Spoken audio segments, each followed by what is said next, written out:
ನಮಸ್ಕಾರ. ಮುಖ್ಯಾಂಶಗಳು. ರಾಜ್ಯಸಭೆಯಲ್ಲಿ ಸಂವಿಧಾನದ 127ನೇ ತಿದ್ದುಪಡಿ ಮೇಲೆ ಚರ್ಚೆ. ಹಿಂದುಳಿದ ವರ್ಗಗಳ ಆಶೋತ್ತರಗಳನ್ನು ಈಡೇರಿಸಲು ಸಹಕಾರಿ ಡಾಕ್ಟರ್ ವೀರೇಂದ್ರ ಕುಮಾರ್. ಕಲಾಪದಲ್ಲಿ ಫಲಪ್ರದ ಚರ್ಚೆಗೆ ಸದಸ್ಯರ ಸಹಕಾರ ಅಗತ್ಯ. ಸದನದ ಘನತೆಯನ್ನು ಎತ್ತಿ ಹಿಡಿಯುವುದು ಎಲ್ಲರ ಜವಾಬ್ದಾರಿಯಾಗಬೇಕು. ಸ್ಪೀಕರ್ ಓಂ ಬಿರ್ಲಾ. ಭಾರತೀಯ ಕೈಗಾರಿಕಾ ಒಕ್ಕೂಟದ ವಾರ್ಷಿಕ ಸಭೆಯನ್ನು ಉದ್ದೇಶಿಸಿ ಪ್ರಧಾನಿ ನರೇಂದ್ರ ಮೋದಿ ಭಾಷಣ. ವಿವಿಧ ದೇಶಗಳ ನಾಯಕರು, ವಿಷಯ ತಜ್ಞರು ಭಾಗಿ. ಹಾಗೂ ಹಿಮಾಚಲ ಪ್ರದೇಶದ ಕಿನ್ನೌರ್ನಲ್ಲಿ ಗುಡ್ಡ ಕುಸಿತ.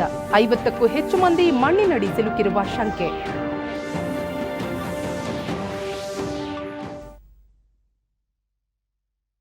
ವಾರ್ತೆಗಳ ವಿವರ. ರಾಜ್ಯಸಭೆಯ ಕಲಾಪ ಇಂದು ಆರಂಭವಾಗುತ್ತಿದ್ದಂತೆ ಸಭಾಪತಿ ಎಂ ವೆಂಕಯ್ಯನಾಯ್ಡು ಪ್ರಜಾಪ್ರಭುತ್ವ ದೇಗುಲವಾದ ಸಂಸತ್ತಿನಲ್ಲಿ ಕೆಲವು ಸದಸ್ಯರ ವರ್ತನೆ ಅದರ ಪಾವಿತ್ರ್ಯತೆಯನ್ನು ಹಾಳು ಮಾಡುತ್ತಿದೆ ಎಂದು ವಿಷಾದ ವ್ಯಕ್ತಪಡಿಸಿದರು. ದೇವಾಲಯ, ಚರ್ಚ್, ಗುರುದ್ವಾರದಂತೆಯೇ ಸಂಸತ್ತು ಕೂಡ ಪವಿತ್ರ ತಾಣ. ಇದರ ಪಾವಿತ್ರ್ಯತೆಯನ್ನು ಹಾಳು ಮಾಡುವುದು ಸರಿಯಲ್ಲ. ಸೆಕ್ರೆಟರಿ ಜನರಲ್, ಸದನದ ವರದಿಗಾರರು ಕುಳಿತುಕೊಳ್ಳುವ ಮೇಜು ಪವಿತ್ರ ಸ್ಥಳ ಎಂದು ಒತ್ತಿ ಹೇಳಿದ ಅವರು, ನಿನ್ನೆ ಕೆಲವು ಸದಸ್ಯರು ಅದರ ಮೇಲೆ ಹತ್ತಿ ನಿಂತು ಕುಳಿತು ಗದ್ದಲ ಮಾಡಿದ್ದು ತೀವ್ರ ನೋವು ತಂದಿದೆ ಎಂದು ಭಾವುಕರಾದರು. ಕೃಷಿಕರ ಸಮಸ್ಯೆಯ ಬಗ್ಗೆ ಚರ್ಚೆ ನಡೆಯುತ್ತಿದ್ದಾಗ ಇಂತಹ ವರ್ತನೆ ವಿಹಿತವಲ್ಲ. ಸದನದ ಘನತೆ ಕುಸಿಯುವಂತೆ ಮಾಡಬಾರದು ಎಂದ ಅವರು, ಸರ್ಕಾರ ಹೀಗೆ ಮಾಡಬೇಕು ಎಂದು ಒತ್ತಾಯಿಸುವುದು ಸರಿಯಲ್ಲ ಎಂದರು. ಈ ಹಂತದಲ್ಲೂ ಕೆಲವು ಸದಸ್ಯರು ಗದ್ದಲ ಉಂಟು ಮಾಡಿದಾಗ ಅಸಮಾಧಾನ ವ್ಯಕ್ತಪಡಿಸಿದ ಸಭಾಪತಿ ಕಲಾಪವನ್ನು ಮಧ್ಯಾಹ್ನ 12 ಗಂಟೆಗೆ ಮುಂದೂಡಿದರು.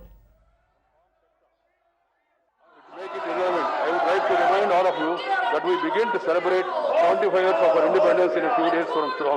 The choice before each one of you is very clear. Either to be best parliamentarian or the worst disruptor. The choice is yours. And I am told that some people have complained about not showing this in the Rajya Sabha. I don't know why Rajya Sabha TV is not showing. This also can be shown. I have no problem. I don't want to run the house like this. I am adjourning the house to meet at 12 a.m. Please look. ಮತ್ತೆ ಸದನ ಸಮಾವೇಶಗೊಂಡಾಗ ಸಂಸದೀಯ ವ್ಯವಹಾರಗಳ ಸಚಿವ ಪ್ರಹ್ಲಾದ್ ಜೋಶಿ, ಸಂವಿಧಾನದ 127ನೇ ತಿದ್ದುಪಡಿ ವಿಧೇಯಕ ಅತ್ಯಂತ ಮಹತ್ವದ್ದಾಗಿದ್ದು, ಪ್ರಶ್ನೋತ್ತರ ಕಲಾಪ ಮತ್ತು ಇತರ ಕಾರ್ಯಕಲಾಪವನ್ನು ಬದಿಗಿಟ್ಟು ಈ ಮಸೂದೆಯ ಬಗ್ಗೆ ಚರ್ಚೆ ನಡೆಸುವಂತೆ ಕೋರಿದರು.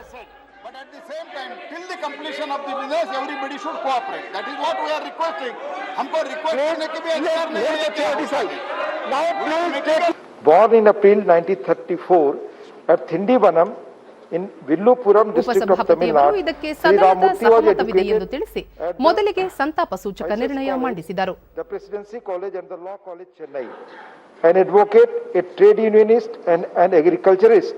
We deeply mourn the passing away of Sri Thindivanam K. Ramurthy.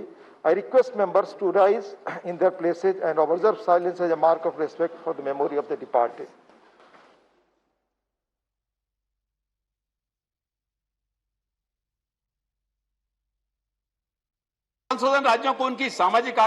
ಬಳಿಕ ಸಾಮಾಜಿಕ ನ್ಯಾಯ ಸಚಿವ ಡಾಕ್ಟರ್ ವೀರೇಂದ್ರ ಕುಮಾರ್ ಸಂವಿಧಾನದ 127ನೇ ತಿದ್ದುಪಡಿ ಮಸೂದೆ ಮಂಡಿಸಿ ಇತರ ಹಿಂದುಳಿದ ವರ್ಗಗಳ ಕಲ್ಯಾಣಕ್ಕೆ ಸಂಬಂಧಿಸಿದ ಮಸೂದೆಯ ಬಗ್ಗೆ ಚರ್ಚಿಸಲು ಸರ್ವಾನುಮತದ ಸಮ್ಮತಿ ವ್ಯಕ್ತಪಡಿಸಿದ ಸದಸ್ಯರಿಗೆ ಧನ್ಯವಾದ ಅರ್ಪಿಸಿದರು. ಒಬಿಸಿ ಸಮುದಾಯದ ಸಾಮಾಜಿಕ ಆರ್ಥಿಕ ಪ್ರಗತಿಗೆ ಸರ್ಕಾರ ಬದ್ಧವಾಗಿದ್ದು, ಈ ನಿಟ್ಟಿನಲ್ಲಿ ಈ ತಿದ್ದುಪಡಿ ಮಸೂದೆ ಕೇಂದ್ರದ ಪಟ್ಟಿಯಲ್ಲಿ ಬದಲಾವಣೆ ಮಾಡಲು ಮತ್ತು ರಾಜ್ಯಗಳಿಗೆ ತಮ್ಮದೇ ಒಬಿಸಿ ಮೀಸಲು ಪಟ್ಟಿ ರೂಪಿಸಲು ಅವಕಾಶ ನೀಡುತ್ತದೆ. ವೈದ್ಯಕೀಯ, ದಂತ ವೈದ್ಯಕೀಯ ಕಾಲೇಜುಗಳ ಅಖಿಲ ಭಾರತ ಕೋಟಾದಲ್ಲಿ ಒಬಿಸಿಗೆ 4,000 ಹೆಚ್ಚುವರಿ ಸೀಟು ಲಭ್ಯವಾಗಲಿದೆ ಎಂದು ವಿವರಿಸಿದರು. केंद्रीय सूची शब्द को स्पष्ट करने के लिए जोड़ा जाएगा कि प्रावधान केवल ओबीसी की केंद्रीय सूची के लिए है. अनुच्छेद 342 के खंड 2 में एक स्पष्टीकरण पैरा जोड़ा जाएगा जिसमें उल्लेख होगा कि केंद्रीय सूची का अर्थ केंद्र सरकार के द्वारा बनाए गए और उसके लिए तैयार और बनाए गए सामाजिक और शैक्षणिक रूप से पिछड़े वर्गों की सूची है. इससे अस्पष्टता से बचा जा सकेगा. ಪ್ರತಿಪಕ್ಷ ನಾಯಕ ಮಲ್ಲಿಕಾರ್ಜುನ ಖರ್ಗೆ, ಇದು ಮಹತ್ವದ ವಿಧೇಯಕವಾಗಿದ್ದು ಇದಕ್ಕೆ ಸರ್ವಸಮ್ಮತಿ ಇದೆ. ಯಾರೇ ತಮ್ಮ ಅಭಿಪ್ರಾಯ ಮಂಡಿಸಿದರೂ ಹಿಂದುಳಿದ ವರ್ಗಗಳ ಹಿತದೃಷ್ಟಿಯಿಂದ ಮಂಡಿಸುತ್ತಾರೆ. ಹೀಗಾಗಿ ಈ ಬಗ್ಗೆ 1 ರಿಂದ 2 ಗಂಟೆ ಹೆಚ್ಚು ಚರ್ಚೆ ಆದರೂ ತೊಂದರೆ ಇಲ್ಲ ಎಂದರು.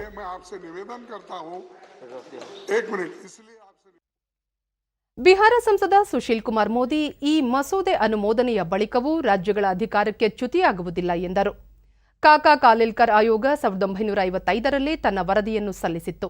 ಆದರೂ ಕಾಂಗ್ರೆಸ್ ಸರ್ಕಾರ ಜಾರಿ ಮಾಡಲಿಲ್ಲ. ಬಿಪಿ ಮಂಡಲ್ ಆಯೋಗವು 1980ರಲ್ಲಿ ವರದಿಯನ್ನು ಸಲ್ಲಿಸಿತು. 9 ವರ್ಷ ಆದರೂ ಅದನ್ನು ಜಾರಿ ಮಾಡಲಿಲ್ಲ. ವಿಪಿ ಸಿಂಗ್ ಸರ್ಕಾರದಲ್ಲಿ ಬಿಜೆಪಿ ಪಾಲುದಾರನಾಗಿದ್ದಾಗ ಅದನ್ನು ಜಾರಿ ಮಾಡಲಾಯಿತು ಎಂದರು. Even prior to independence, आजादी के पहले से देश के आधे दर्जन राज्यों के अंदर पिछड़े वर्गों को सूची बनाने का अधिकार था और पिछड़े वर्गों को आरक्षण देने का अधिकार था. ಎಚ್ಡಿ ದೇವೇಗೌಡ ಅವರು ಸದನದಲ್ಲಿ ಮಂಡಿಸಲಾಗಿರುವ ಸಂವಿಧಾನ ತಿದ್ದುಪಡಿ ಮಸೂದೆಯನ್ನು ಸ್ವಾಗತಿಸಿ ಕರ್ನಾಟಕದಲ್ಲಿ ಮೀಸಲಾತಿಯನ್ನು 1918ರಲ್ಲೇ ಮೈಸೂರು ಮಹಾರಾಜರು ಜಾರಿ ಮಾಡಿದ್ದರು. ಹಿಂದಿನಿಂದಲೂ ರಾಜಕೀಯವಾಗಿ, ಆರ್ಥಿಕವಾಗಿ, ಸಾಮಾಜಿಕವಾಗಿ, ಶೈಕ್ಷಣಿಕವಾಗಿ ಮೀಸಲು ಕಲ್ಪಿಸಲು ಕರ್ನಾಟಕ ರಾಜ್ಯದಲ್ಲಿ ಪ್ರಯತ್ನಗಳು ನಡೆದಿವೆ ಎಂದರು. ಇಂದು ಎಲ್ಲ ಇತರ ಹಿಂದುಳಿದ ವರ್ಗಗಳಿಗೆ ನೆರವಾಗಲು ಈ ಮಸೂದೆ ತರಲಾಗಿದೆ. ಇದರ ಮಿತಿ 50%ರಲ್ಲಿರುತ್ತದೆಯೋ ಅಥವಾ 60%ರಷ್ಟಾಗಲಿದೆಯೋ ಎಂಬ ಸ್ಪಷ್ಟನೆ ತಿಳಿಸಬೇಕು. ತಮಿಳುನಾಡಿನಲ್ಲಿ ಮೀಸಲಾತಿ ಪ್ರಮಾಣ 69%ರಷ್ಟಿದೆ. ಮೀಸಲಾತಿ ಪ್ರಮಾಣವನ್ನು ಪರಿಷ್ಕರಿಸುವ ಅಧಿಕಾರವನ್ನು ರಾಜ್ಯ ಸರ್ಕಾರಗಳಿಗೆ ನೀಡಲಾಗುತ್ತಿದೆಯೇ ಎಂದು ಪ್ರಶ್ನಿಸಿದರು.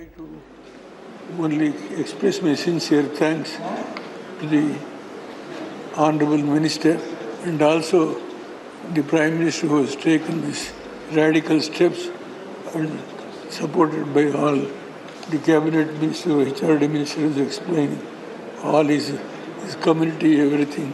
I heard. ಇದೇ 13ರವರೆಗೆ ಸಮಾವೇಶಗೊಳ್ಳಬೇಕಾಗಿದ್ದ ಲೋಕಸಭೆಯ ಮುಂಗಾರು ಅಧಿವೇಶನ ಇಂದು ಅನಿರ್ದಿಷ್ಟ ಅವಧಿಗೆ ಮುಂದೂಡಿಕೆಯಾಗಿದೆ. ಈ ಮಧ್ಯೆ ಇಂದು ಬೆಳಗ್ಗೆ ಸದನ ಸಮಾವೇಶಗೊಳ್ಳುತ್ತಿದ್ದಂತೆ ಮೊದಲಿಗೆ ಸ್ಪೀಕರ್ ಓಂ ಬಿರ್ಲಾ ಅವರು ಇತ್ತೀಚೆಗೆ ಅಗಲಿದ ಮಾಜಿ ಸದಸ್ಯರಾದ ಹಿಮಾಚಲ ಪ್ರದೇಶದ ವೀರಭದ್ರ ಸಿಂಗ್, ಒಡಿಶಾದ ನಿತ್ಯಾನಂದ್ ಮಿಶ್ರಾ, ಗೋವಾದ ಪ್ರೊಫೆಸರ್ ಗೋಪಾಲ್ ರಾವ್ ಮಯಾಂಕರ್, ಪಶ್ಚಿಮ ಬಂಗಾಳದ ಸುದರ್ಶನ್ ರಾಯ್ ಚೌಧರಿ ಅವರ ನಿಧನಕ್ಕೆ ಸಂತಾಪ ಸೂಚಿಸಿದರು. ಈ ಸಂದರ್ಭದಲ್ಲಿ ಸದಸ್ಯರು ಎದ್ದು ನಿಂತು ಶ್ರದ್ಧಾಂಜಲಿ ಸಲ್ಲಿಸಿದರು. लोकसभा के सदस्य थे जिन्होंने हिमाचल प्रदेश के महासू संसदीय निर्वाचन क्षेत्र का ನಂತರ प्रतिनिधित्व किया. ಸ್ಪೀಕರ್ ಇಂದು 17ನೇ ಲೋಕಸಭೆಯ ಅಧಿವೇಶನ ಕೊನೆಗೊಳ್ಳುತ್ತಿದೆ.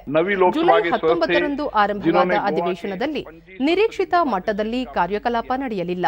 हम अपने पूर्व साथियों के निधन पर गहरा शोक व्यक्त करते हैं. ये सभा संतप्त परिवारों के प्रति अपनी संवेदना व्यक्त करती है. अब सभा दिवंगत आत्माओं के सम्मान में थोड़ी देर मौन रहेगी.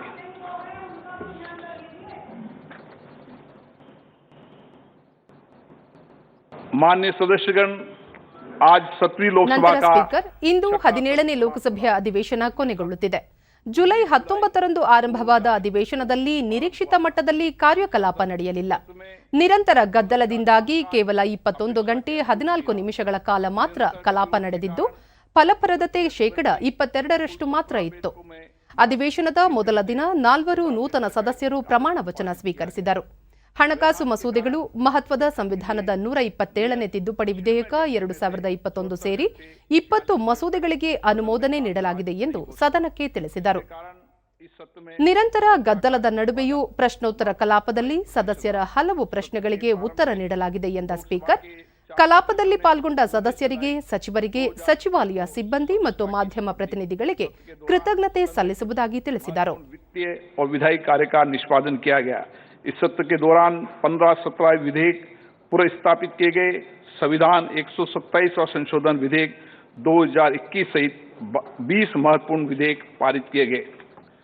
मैं आप सभी की ओर से प्रेस और मीडिया के मित्रों को भी धन्यवाद देता हूं.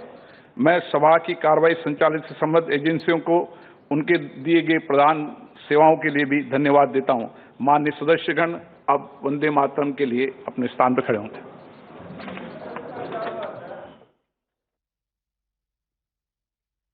ಈ ಅಧಿವೇಶನದಲ್ಲಿ ನಿರೀಕ್ಷೆಯಂತೆ ಕಾರ್ಯಕಲಾಪ ನಡೆಯಲಿಲ್ಲ ಎಂದು ಲೋಕಸಭಾಧ್ಯಕ್ಷ ಓಂ ಬಿರ್ಲಾ ಬೇಸರ ವ್ಯಕ್ತಪಡಿಸಿದ್ದಾರೆ. ಸದನದಲ್ಲಿ ಶಾಸನ ಕಲಾಪಗಳು ಸುಗಮವಾಗಿ ನಡೆಯಬೇಕು, ಜನರ ಹಿತಕ್ಕೆ ಸಂಬಂಧಿಸಿದ ಚರ್ಚೆ ನಡೆಯಬೇಕು ಎಂದು ತಾವು ಬಯಸುವುದಾಗಿ ಹೇಳಿದರು. ಕೋವಿಡ್ ಸಂಕಷ್ಟದ ನಡುವೆಯೂ ಮಾಧ್ಯಮದವರ ಸಕಾರಾತ್ಮಕ ಸಹಯೋಗ ದೊರೆಯಿತು. ಸದನದ ಕಾರ್ಯಕಲಾಪವನ್ನು ಸಕಾರಾತ್ಮಕವಾಗಿ ಜನರ ಮುಂದಿಡಲು ಮಾಧ್ಯಮದವರು ಶ್ರಮಿಸಿದ್ದಾರೆ ಎಂದರು. ಅಧಿವೇಶನದಾದ್ಯಂತ ಕೆಲವು ಸದಸ್ಯರು ಕಲಾಪಕ್ಕೆ ನಿರಂತರ ಅಡ್ಡಿಪಡಿಸುತ್ತಲೇ ಇದ್ದರು. ಹೀಗಾಗಿ ಶೀಘ್ರವೇ ನಿಯಮ ಸಮಿತಿಯ ಸಭೆ ಕರೆದು ಚರ್ಚಿಸಿ ಅಗತ್ಯ ನಿಯಮಗಳಿಗೆ ತಿದ್ದುಪಡಿ ತರುವ ಮೂಲಕ ಸರ್ವ ಪಕ್ಷಗಳ ಸಹಮತಿ ಪಡೆದು ಸದನದ ಗೌರವ ಕಾಪಾಡುವ ನಿಟ್ಟಿನಲ್ಲಿ ಕ್ರಮ ವಹಿಸಲಾಗುವುದು. ಒಟ್ಟಾರೆ ಸದನದ ಫಲಪ್ರದತೆ ಹೆಚ್ಚಿಸುವುದು ತಮ್ಮ ಗುರಿಯಾಗಿದೆ ಎಂದು ತಿಳಿಸಿದರು. सदन के माध्यम से सरकार तक पहुंचाए ताकि उनके अभावों को दूर कर सकें, लेकिन इस बार लगातार गतिरोध रहा और ये गतिरोध समाप्त नहीं हो पाया. पिछले 2 वर्ष संसद के कामकाज की दृष्टि से अधिक उत्पादकता वाले रहे. देर रात तक सदन भी चला और कोविड महामारी के समय में भी माननीय सक्रिय रूप से सदस्यों की भागीदारी रही. मेरी कोशिश थी कि इस बार भी मैं सदन को देर रात तक चलाता, सब विषयों पर चर्चा होती, संवाद होता, माननीय सदस्य भी अपने अपने क्षेत्र की बातों को सदन में रखते, लेकिन ऐसा संभव नहीं हो पाया. उसके कारण कुल 17 बैठकें हुई और 21 घंटे 14 मिनट तक चली.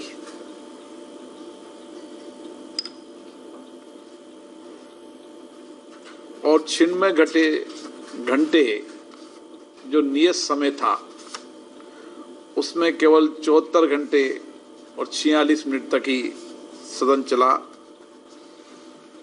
कुल उत्पादकता.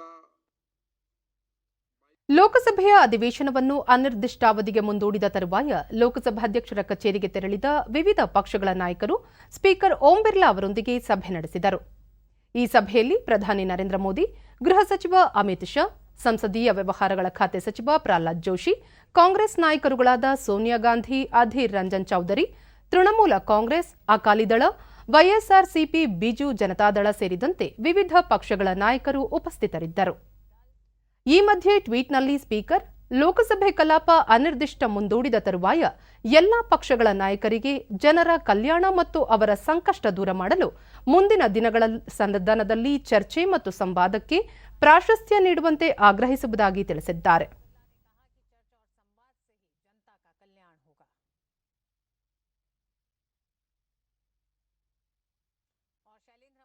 ಭಾರತೀಯ ಕೈಗಾರಿಕೆಗಳ ಒಕ್ಕೂಟದ ವಾರ್ಷಿಕ ಮಹಾಸಭೆ ಉದ್ದೇಶಿಸಿ ಇಂದು ಸಂಜೆ ಪ್ರಧಾನಿ ನರೇಂದ್ರ ಮೋದಿ ಭಾಷಣ ಮಾಡಲಿದ್ದಾರೆ. ಭಾರತ ಅಟ್ 75 ಆತ್ಮನಿರ್ಭರ ಭಾರತ ನಿರ್ಮಾಣಕ್ಕೆ ಸರ್ಕಾರ ಮತ್ತು ಉದ್ಯಮ ರಂಗ ಜೊತೆಗೂಡಿ ಕೆಲಸ ಮಾಡಲಿವೆ ಎಂಬ ಘೋಷವಾಕ್ಯದಡಿ ಈ ಸಾಲಿನ ಕೈಗಾರಿಕೆಗಳ ಒಕ್ಕೂಟದ ವಾರ್ಷಿಕ ಮಹಾಸಭೆ ನಡೆಯಲಿದೆ. 2 ದಿನಗಳ ಕಾಲ ಈ ಸಭೆ ನಡೆಯಲಿದ್ದು, ಸಿಂಗಾಪುರದ ಉಪ ಪ್ರಧಾನಮಂತ್ರಿ ಹಾಗೂ ಆರ್ಥಿಕ ನೀತಿಗಳ ಸಮನ್ವಯ ಸಚಿವ ಹೆಂಗ್ ಸ್ವೀ ಕಿಟ್ ಅವರು ವಿಶೇಷ ಅಂತಾರಾಷ್ಟ್ರೀಯ ಅತಿಥಿ ಭಾಷಣಕಾರರಾಗಿ ಈ ಮಹಾಸಭೆ ಉದ್ದೇಶಿಸಿ ಭಾಷಣ ಮಾಡಲಿದ್ದಾರೆ. ಹಲವು ಸಚಿವರು, ಹಿರಿಯ ಅಧಿಕಾರಿಗಳು, ಭಾರತದ ಶೈಕ್ಷಣಿಕ ಮತ್ತು ಕೈಗಾರಿಕಾ ರಂಗದ ಹಲವು ಪ್ರತಿನಿಧಿಗಳು ಸಭೆಯಲ್ಲಿ ಭಾಗವಹಿಸಲಿದ್ದಾರೆ.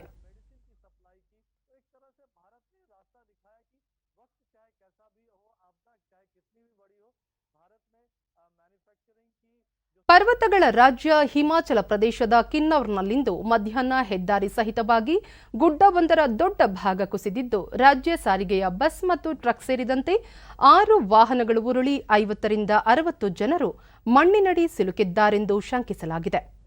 ಘಟನೆಯಲ್ಲಿ ಕಿನ್ನೌರ್ನಿಂದ ಶಿಮ್ಲಾಗೆ ಆಗಮಿಸುತ್ತಿದ್ದ ಸಾರಿಗೆ ಬಸ್, 1 ಟ್ರಕ್ ಹಾಗೂ ಇನ್ನೂ ಕೆಲವು ವಾಹನಗಳು ಉರುಳಿ ಬಿದ್ದಿದೆ ಎನ್ನಲಾಗಿದ್ದು, ಅವಶೇಷಗಳಡಿ ಸಿಲುಕಿರುವವರ ಸಂಖ್ಯೆ ಇನ್ನೂ ಹೆಚ್ಚಾಗುವ ಸಾಧ್ಯತೆ ಇದೆ ಎಂದು ಹೇಳಲಾಗುತ್ತಿದೆ.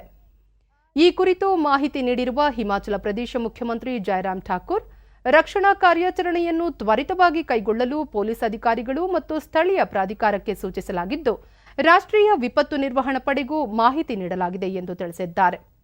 ಪ್ರಧಾನಿ ನರೇಂದ್ರ ಮೋದಿ ಅವರು ಈ ಘಟನೆ ಸಂಬಂಧ ತಾವು ಹಿಮಾಚಲ ಪ್ರದೇಶದ ಮುಖ್ಯಮಂತ್ರಿಗಳೊಂದಿಗೆ ಮಾತನಾಡಿ ಎಲ್ಲ ಸಾಧ್ಯ ನೆರವಿನ ಭರವಸೆ ನೀಡಿರುವುದಾಗಿ ಪ್ರಧಾನಮಂತ್ರಿಗಳ ಕಾರ್ಯಾಲಯದ ಟ್ವೀಟ್ನಲ್ಲಿ ತಿಳಿಸಲಾಗಿದೆ.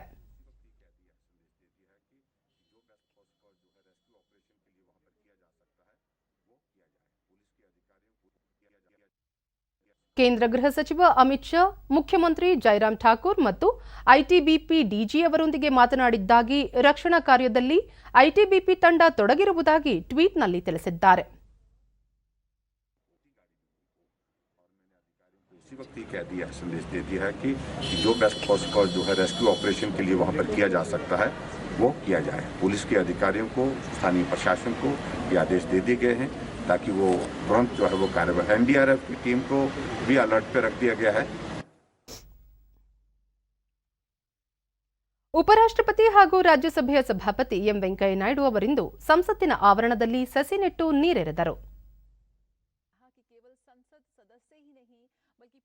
देश के लोग इसे एक जन आंदोलन की तरह लेने का काम करना चाहिए. साथ ही इस मौके पर उन्होंने कहा कि पर्यावरण में जो बदलाव हो रहा है वो एक बड़ी चुनौती है और पेड़ों की सुरक्षा करना हम सबकी जिम्मेदारी है. ನಂತರ ಅವರು ಹವಾಮಾನ ಬದಲಾವಣೆ ಒಂದು ಸವಾಲಾಗಿದ್ದು ವೃಕ್ಷ ರಕ್ಷಣೆ ನಮ್ಮೆಲ್ಲರ ಹೊಣೆಯಾಗಿದೆ ಎಂದರು. ಕೇವಲ ಸಂಸತ್ ಸದಸ್ಯರಷ್ಟೇ ಅಲ್ಲ, ಇಡೀ ದೇಶದ ಜನ ಸಸಿ ನೆಟ್ಟು ಪೋಷಿಸುವುದನ್ನು ಒಂದು ಜನಾಂದೋಲನವನ್ನಾಗಿ ಪರಿವರ್ತಿಸಬೇಕು ಎಂದು ಕರೆ ನೀಡಿದರು. ಯುವ ಜನರು, ವಿದ್ಯಾರ್ಥಿಗಳು ಸಸಿ ನೆಟ್ಟು ನೀರೆರೆದು ಪೋಷಿಸಿ ಸಂರಕ್ಷಿಸುವ ಬೃಹತ್ ಆಂದೋಲನ ರೂಪಿಸಬೇಕು ಎಂದ ಅವರು ಸಸಿ ನೆಡುವ ಕಾರ್ಯದಲ್ಲಿ ಕೇಂದ್ರ, ರಾಜ್ಯ ಸರ್ಕಾರಗಳು, ಸ್ಥಳೀಯ ಸಂಸ್ಥೆಗಳು ಮತ್ತು ಸಾರ್ವಜನಿಕರು ಪಾಲ್ಗೊಳ್ಳಬೇಕು ಎಂದರು.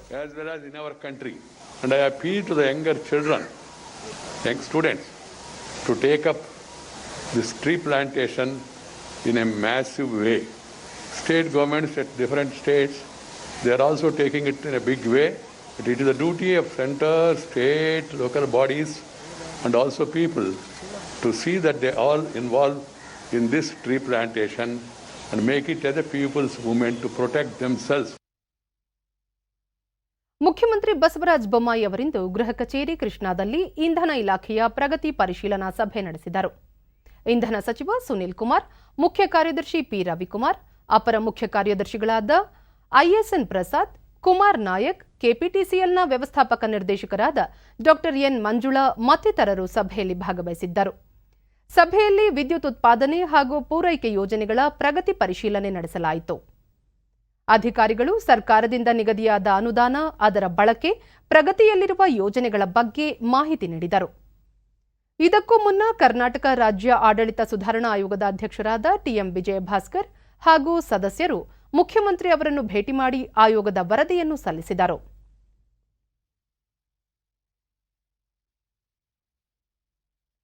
ಬೆಂಗಳೂರಿನ ರವೀಂದ್ರ ಕಲಾಕ್ಷೇತ್ರದಲ್ಲಿಂದು ಸಿರಿಗನ್ನಡ ಪುಸ್ತಕ ಮಳಿಗೆಯಲ್ಲಿ ಕನ್ನಡ ಪುಸ್ತಕಗಳನ್ನು ಖರೀದಿ ಮಾಡುವ ಮೂಲಕ ಸಚಿವ ಸುನೀಲ್ ಕುಮಾರ್ ಕನ್ನಡ ಮತ್ತು ಸಂಸ್ಕೃತಿ ಇಲಾಖೆಯ ಕಾರ್ಯಭಾರವನ್ನು ಅಧಿಕೃತವಾಗಿ ವಹಿಸಿಕೊಂಡರು. ಕನ್ನಡ ಅಭಿವೃದ್ಧಿ ಪ್ರಾಧಿಕಾರದ ಅಧ್ಯಕ್ಷ ಟಿಎಸ್ ನಾಗಾಭರಣ, ಗಡಿ ಅಭಿವೃದ್ಧಿ ಪ್ರಾಧಿಕಾರದ ಅಧ್ಯಕ್ಷ ಡಾ ಸಿ ಸೋಮಶೇಖರ್, ಪುಸ್ತಕ ಪ್ರಾಧಿಕಾರದ ಅಧ್ಯಕ್ಷ ಡಾ ಎಂಎನ್ ನಂದೀಶ್, ವಿವಿಧ ಅಕಾಡೆಮಿಗಳ ಅಧ್ಯಕ್ಷ ಬಿವಿ ವಸಂತಕುಮಾರ್, ಸುನೀಲ್ ಪುರಾಣಿಕ್ ಮತ್ತಿತರರು ಈ ಸಂದರ್ಭದಲ್ಲಿ ಉಪಸ್ಥಿತರಿದ್ದರು. ಸಚಿವರು 2019-20 ಸಾಲಿನಲ್ಲಿ ಜಾನಪದ ಪ್ರಶಸ್ತಿ ಹಾಗೂ ಬಿವಿ ಕಾರಂತ ಪ್ರಶಸ್ತಿಗೆ ಆಯ್ಕೆಯಾದವರನ್ನು ಇದೇ ಸಂದರ್ಭದಲ್ಲಿ ಸನ್ಮಾನಿಸಲಾಯಿತು. ಬಳಿಕ ಸುದ್ದಿಗಾರರೊಂದಿಗೆ ಅವರು ಕನ್ನಡಿಗರು ದಿನಕ್ಕೊಂದು ಪತ್ರಿಕೆ ಓದಬೇಕು, ತಿಂಗಳಿಗೊಂದು ಕನ್ನಡ ಪುಸ್ತಕ ಖರೀದಿಸಬೇಕು, ಈ ಮೂಲಕ ಕನ್ನಡ ಮತ್ತು ಸಂಸ್ಕೃತಿ ಬೆಳವಣಿಗೆಗೆ ಕೈಜೋಡಿಸಬೇಕು. ಸರ್ಕಾರದ ವತಿಯಿಂದ ಇಲಾಖೆಯಲ್ಲಿ ಅಗತ್ಯವಿರುವ ಎಲ್ಲ ಸುಧಾರಣೆಗಳನ್ನು ಜಾರಿಗೆ ತರಲು ಕ್ರಮ ಕೈಗೊಳ್ಳಲಾಗುತ್ತದೆ ಎಂದು ಹೇಳಿದರು. ಪುಸ್ತಕವನ್ನು ಕೊಂಡುಕೊಳ್ಳೋದ್ರ ಮುಖಾಂತರ ಅಧಿಕೃತವಾಗಿ ಇವತ್ತು ನನ್ನ ಇಲಾಖೆಯ ಜವಾಬ್ದಾರಿಯನ್ನು ತೆಗೆದುಕೊಂಡಿದ್ದೇನೆ. ನಾನು ನಾಡಿನ ಜನರಿಗೂ ವಿನಂತಿಯನ್ನು ಮಾಡ್ತೇನೆ, ಪ್ರತಿನಿತ್ಯ ಒಂದು ಕನ್ನಡ ಪತ್ರಿಕೆಯನ್ನು ಓದುವಂಥ ಅಭ್ಯಾಸವನ್ನು ಎಲ್ಲರೂ ಮಾಡಿಕೊಳ್ಳೋಣ. ತಿಂಗಳಿಗೊಂದು ಕನ್ನಡ ಪುಸ್ತಕವನ್ನು ಖರೀದಿ ಮಾಡೋಣ. ತಿಂಗಳಿಗೊಂದು ಸರಿ, 2 ತಿಂಗಳಿಗೊಂದು ಸರಿ ಕನ್ನಡ ಚಲನಚಿತ್ರವನ್ನು ನೋಡೋಣ. ಈ ಎಲ್ಲ ಚಟುವಟಿಕೆ, ನಡವಳಿಕೆಯ ಮುಖಾಂತರ ಕನ್ನಡ ಅಭಿಮಾನವನ್ನು, ಕನ್ನಡವನ್ನು ಉಳಿಸುವಂಥ ಪ್ರಯತ್ನವನ್ನು ನಾವೆಲ್ಲರೂ ಕೂಡ ಮಾಡೋಣ. ಮಹಾತ್ಮ ಗಾಂಧಿ ನರೇಗಾ ಯೋಜನೆಯಡಿ ಜಲಶಕ್ತಿ ಅಭಿಯಾನದಲ್ಲಿ ದೇಶದಲ್ಲೇ ಕರ್ನಾಟಕ ಮೊದಲನೇ ಸ್ಥಾನದಲ್ಲಿದೆ ಎಂದು ಗ್ರಾಮೀಣಾಭಿವೃದ್ಧಿ ಮತ್ತು ಪಂಚಾಯತ್ ರಾಜ್ ಸಚಿವ ಕೆಎಸ್ ಈಶ್ವರಪ್ಪ ತಿಳಿಸಿದ್ದಾರೆ. ಬೆಳಗಾವಿಯಲ್ಲಿ ಮಾಧ್ಯಮಗಳೊಂದಿಗೆ ಅವರು ಕೇಂದ್ರ ಸರ್ಕಾರದ ಮಹತ್ವಾಕಾಂಕ್ಷಿ ಜಲಶಕ್ತಿ ಯೋಜನೆಯಡಿ ನೈಸರ್ಗಿಕ ಸಂಪನ್ಮೂಲಗಳಿಗೆ ಒತ್ತು ನೀಡಲಾಗಿದ್ದು, ಜಲಶಕ್ತಿ ಅಭಿಯಾನಕ್ಕೆ 2,408 ಕೋಟಿ ರೂಪಾಯಿ ವೆಚ್ಚ ಮಾಡಲಾಗಿದೆ. ಮಳೆ ನೀರು ಕೊಯ್ಲು ಸೇರಿದಂತೆ ವಿವಿಧ ಕಾಮಗಾರಿಗಳನ್ನು ಕೈಗೆತ್ತಿಕೊಳ್ಳಲಾಗಿದ್ದು, ರಾಜ್ಯಾದ್ಯಂತ ಕೆರೆಗಳಲ್ಲಿ ಹೂಳೆತ್ತುವ ನೂತನ ಕೆರೆ ನಿರ್ಮಾಣ ಹಾಗೂ ಕಲ್ಯಾಣಿಗಳ ಪುನಶ್ಚೇತನ ಕಾರ್ಯ ಪ್ರಗತಿಯಲ್ಲಿದೆ ಎಂದರು. ಚಿಕ್ಕಬಳ್ಳಾಪುರ, ಚಿಕ್ಕಮಗಳೂರು, ದಕ್ಷಿಣ ಕನ್ನಡ, ರಾಮನಗರ ಜಿಲ್ಲೆಗಳಲ್ಲಿ ಅರಣ್ಯೀಕರಣ ಕಾಮಗಾರಿ ಪ್ರಗತಿಯಲ್ಲಿದೆ ಎಂದು ಸಚಿವರು ಹೇಳಿದರು. ಕಾರ್ಯಕ್ರಮವನ್ನು ಪ್ರಧಾನಮಂತ್ರಿಯವರು 22/3/2021ಕ್ಕೆ ಚಾಲನೆ ಮಾಡ್ತಾರೆ. ಈ ಅಂತರ್ಜಲ ಚೇತನ ಶೀರ್ಷಿಕೆಯಲ್ಲಿ ನೈಸರ್ಗಿಕ ಸಂಪನ್ಮೂಲಗಳ ನಿರ್ವಹಣೆ ಕಾಮಗಾರಿಗಳು ಕೂಡ ಇದರಲ್ಲಿ ನಾವು ಅಳವಡಿಸ್ಕೋತಾ ಇದ್ದೀವಿ. ಈ ಅಂತರ್ಜಲ ಚೇತನಕ್ಕೆ ವಿಶೇಷವಾಗಿ ಶ್ರೀ ರವಿಶಂಕರ್ ಗುರೂಜಿಯವರ ಒಂದು ತಂಡ ಜೊತೆ ನಾವು MOU ಮಾಡಿಕೊಂಡ್ವಿ. ಕರ್ನಾಟಕ ರಾಜ್ಯದಲ್ಲಿ ಅವ್ರದ್ದೇ ಸ್ಟಾಫು, ಅವ್ರದ್ದೇ ಪೇಮೆಂಟು ಇದೆಲ್ಲ ಅವ್ರು ಮಾಡಿದ್ರು. ಒಟ್ಟಾರೆ ಅಂತರ್ಜಲ ಚೇತನವನ್ನು ಕೂಡ ಈ ಕ್ಯಾಚ್ ದಿ ರೈನ್ ಕಾರ್ಯಕ್ರಮಕ್ಕೆ ನಮಗೆ ತುಂಬ ಚೆನ್ನಾಗಿ ಅನುಕೂಲ ಆಯಿತು. ರಾಜ್ಯದಲ್ಲಿ 27,000 ಕೆರೆಗಳಿವೆ. ಆದರೆ ರಾಜ್ಯದಲ್ಲಿ ನೆರೆಹಾವಳಿ ಹಾಗೂ ಕೊರೋನಾ ಸಂಭವನೀಯ 3ನೇ ಅಲೆ ನಿಯಂತ್ರಣ ಕುರಿತು ಚರ್ಚಿಸಲು ತುರ್ತು ಅಧಿವೇಶನ ಕರೆಯಬೇಕು ಎಂದು ವಿಧಾನಸಭೆ ವಿರೋಧ ಪಕ್ಷದ ನಾಯಕ ಸಿದ್ದರಾಮಯ್ಯ ಮೈಸೂರಿನಲ್ಲಿಂದು ಸರ್ಕಾರವನ್ನು ಒತ್ತಾಯಿಸಿದ್ದಾರೆ. ಸುದ್ದಿಗಾರರೊಂದಿಗೆ ಅವರು ಅತಿವೃಷ್ಟಿಯಿಂದಾಗಿ ರಾಜ್ಯದ ಹಲವು ಮಂದಿ ಮನೆ ಬೆಳೆ ಕಳೆದುಕೊಂಡಿದ್ದಾರೆ. ಕೊರೋನಾ ಲಸಿಕಾ ಅಭಿಯಾನ ತೀವ್ರಗೊಳ್ಳಬೇಕು. ಕೋವಿಡ್ನಿಂದಾಗಿ ಹೆಚ್ಚಿನ ಜನ ಸಂಕಷ್ಟಕ್ಕೆ ಸಿಲುಕಿದ್ದಾರೆ. ಜನರ ಸಮಸ್ಯೆಗಳ ಕುರಿತು ಚರ್ಚಿಸಲು ಕೂಡಲೇ ಅಧಿವೇಶನ ಕರೆಯಲು ಸರ್ಕಾರ ಮುಂದಾಗಬೇಕು ಎಂದರು.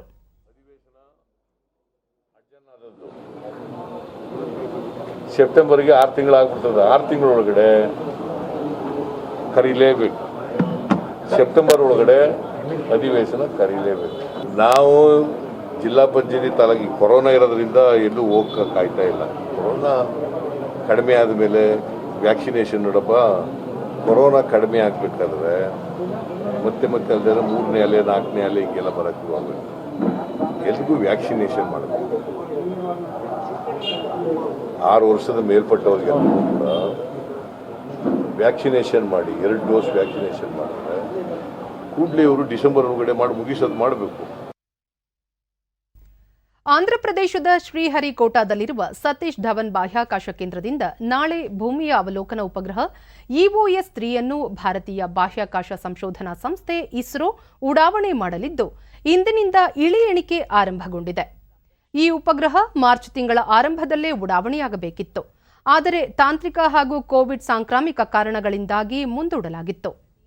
GSLV F-10 ಮೂಲಕ ಬೆಳಗ್ಗೆ 5:43 ಜಿಯೋ ಇಮೇಜಿಂಗ್ ಉಪಗ್ರಹ GSAT-1 ಅನ್ನು ಕಕ್ಷೆಗೆ ಕಳುಹಿಸಲಾಗುತ್ತದೆ. ಪ್ರವಾಹ, ಚಂಡಮಾರುತದಂತಹ ಪ್ರಾಕೃತಿಕ ವಿಕೋಪಗಳನ್ನು ಮೊದಲೇ ಪತ್ತೆ ಹಚ್ಚಿ ತ್ವರಿತವಾಗಿ ಎಚ್ಚರಿಸುವಂತಹ ಉಪಗ್ರಹ ಇದಾಗಿದೆ.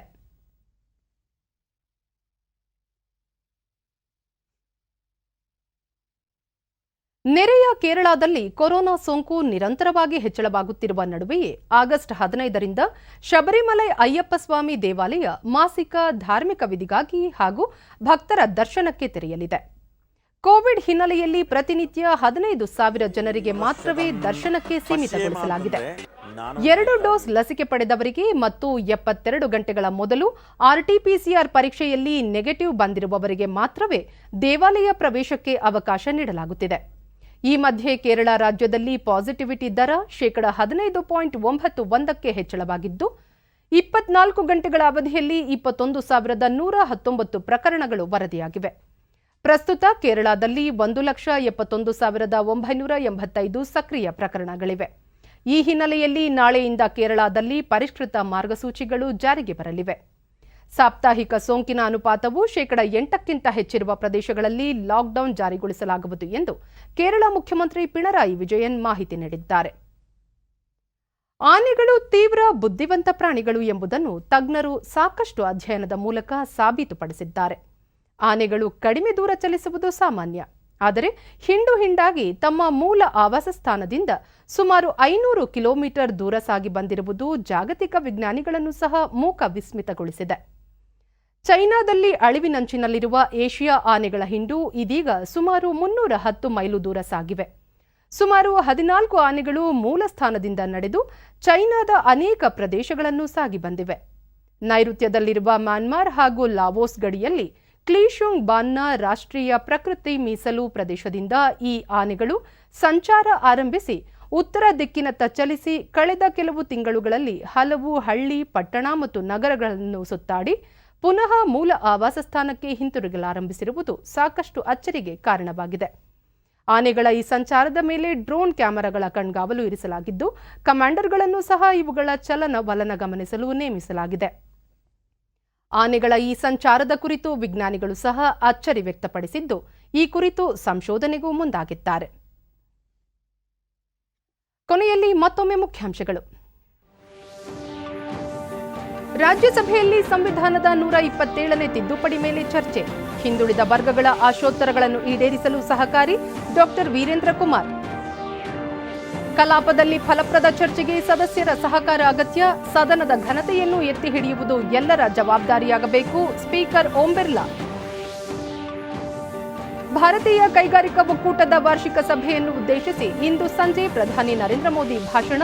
ವಿವಿಧ ದೇಶಗಳ ನಾಯಕರು, ವಿಷಯ ತಜ್ಞರು ಭಾಗಿ. ಹಾಗೂ ಹಿಮಾಚಲ ಪ್ರದೇಶದ ಕಿನ್ನೌರ್ನಲ್ಲಿ ಗುಡ್ಡ ಕುಸಿತ, 50ಕ್ಕೂ ಹೆಚ್ಚು ಮಂದಿ ಮಣ್ಣಿನಡಿ ಸಿಲುಕಿರುವ ಶಂಕೆ.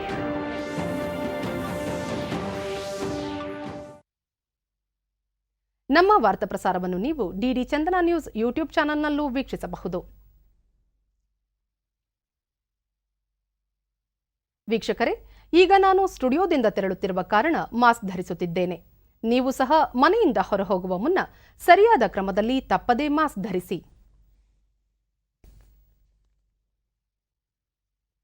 ವ್ಯಕ್ತಿಗತ ಅಂತರ ಕಾಪಾಡಿಕೊಳ್ಳುವುದರೊಂದಿಗೆ ನೀವು ಸುರಕ್ಷಿತವಾಗಿರಿ, ನಿಮ್ಮವರನ್ನು ಸುರಕ್ಷಿತವಾಗಿರಿಸಿ.